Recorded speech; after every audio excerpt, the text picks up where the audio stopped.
ನಮಸ್ತೆ ಕರ್ನಾಟಕ 1 ಟಿವಿಗೆ ಸ್ವಾಗತ. ನಟ ದರ್ಶನ್ ಜೈಲಿನಿಂದ ಹೊರಬಂದ ನಂತರ ಸಿನಿಮಾಗಳಲ್ಲಿ ಬ್ಯುಸಿಯಾಗಿದ್ದಾರೆ.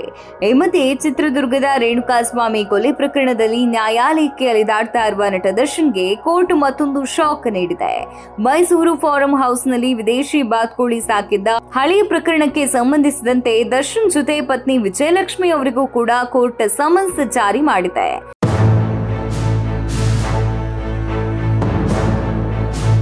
ನಟ ದರ್ಶನ್ ಅವರಿಗೆ ಪದೇ ಪದೇ ಸಂಕಷ್ಟಗಳು ಎದುರಾಗುತ್ತಲೇ ಇದ್ದು, ಇದೀಗ ನಟನಿಗೆ ಹಳೆಯ ಕೇಸ್ಗೆ ಸಂಬಂಧಿಸಿ ನೋಟಿಸ್ ನೀಡಲಾಗಿದೆ. ತಮ್ಮ ಫಾರಂ ಹೌಸ್ನಲ್ಲಿ ಕಾನೂನು ಬಾಹಿರವಾಗಿ ವಿದೇಶಿ ಬಾತುಕೋಳಿಯನ್ನ ಸಾಕಿದ ಪ್ರಕರಣ ಕುರಿತು ಇದೀಗ ನ್ಯಾಯಾಲಯವು ದರ್ಶನ್ ಹಾಗೂ ವಿಜಯಲಕ್ಷ್ಮಿ ಅವರಿಗೆ ಸಮನ್ಸ್ ಜಾರಿ ಮಾಡಿದ್ದು ವಿಚಾರಣೆಗೆ ಖುದ್ದು ಹಾಜರಾಗುವಂತೆ ತಿಳಿಸಿದೆ.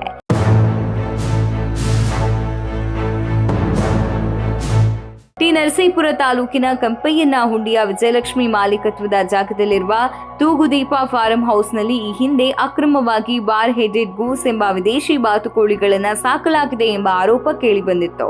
ನಿಷೇಧಿತ ಬಾತುಕೋಳಿಗಳನ್ನ ಕೂಡು ಹಾಕಿದ ಆರೋಪದ ಅಡಿ ಅರಣ್ಯ ಇಲಾಖೆ ಅಧಿಕಾರಿಗಳು ವನ್ಯಜೀವಿ ಸಂರಕ್ಷಣಾ ಕಾಯ್ದೆಯ ಅಡಿ ದರ್ಶನ್, ವಿಜಯಲಕ್ಷ್ಮಿ ಹಾಗೂ ನಾಗರಾಜ್ ವಿರುದ್ಧ ಟಿ ನರಸೀಪುರದ ಸಿವಿಲ್ ನ್ಯಾಯಾಲಯಕ್ಕೆ ಖಾಸಗಿ ದೂರು ನೀಡಿದ್ರು. ಅರಣ್ಯ ಇಲಾಖೆ ಅಧಿಕಾರಿಗಳ ತನಿಖೆಯಲ್ಲಿ ಮೇಲ್ನೋಟಕ್ಕೆ ಆರೋಪ ಸಾಬೀತಾದ ಕಾರಣ ಜುಲೈ 4ರಂದು ದರ್ಶನ್, ವಿಜಯಲಕ್ಷ್ಮಿ ಮತ್ತು ನಾಗರಾಜ್ಗೆ ಖುದ್ದು ಕೋರ್ಟ್ಗೆ ಹಾಜರಾಗುವಂತೆ ಸೂಚಿಸಲಾಗಿದೆ.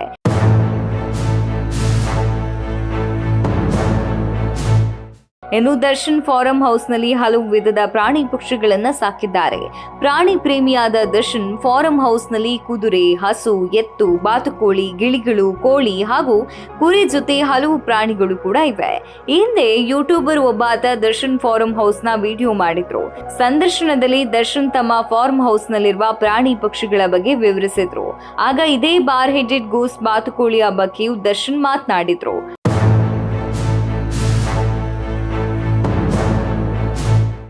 ಆ ವಿಡಿಯೋ ಗಮನಿಸಿದ್ದ ಅರಣ್ಯ ಇಲಾಖೆ ಸಿಬ್ಬಂದಿ ಬಾರ್ ಹೆಡೆಡ್ ಗೂಸ್ ಎಂಬ ಬಾತುಕೋಳಿಗಳನ್ನ ಸಾಕಿದ್ದ ದರ್ಶನ್ ಅವರ ಕೆಂಪಯ್ಯನ ಹುಂಡಿಯಲ್ಲಿರುವ ತೋಟದ ಮನೆಯ ಮೇಲೆ ದಾಳಿ ಮಾಡಿದ್ರು ಹಾಗೂ ವಿದೇಶಿ ಪ್ರಭೇದದ ಬಾತುಕೋಳಿ ವಶಕ್ಕೆ ಪಡೆದು ಕೇಸ್ ದಾಖಲಿಸಿಕೊಂಡ್ರು. ಈ ಪ್ರಕರಣಕ್ಕೆ ಸಂಬಂಧಿಸಿದ ವಿಚಾರಣೆಯು ಮೈಸೂರು ಜಿಲ್ಲೆ ಟಿ ನರಸೀಪುರ ನ್ಯಾಯಾಲಯದಲ್ಲಿ ನಡೀತಾ ಇದೆ.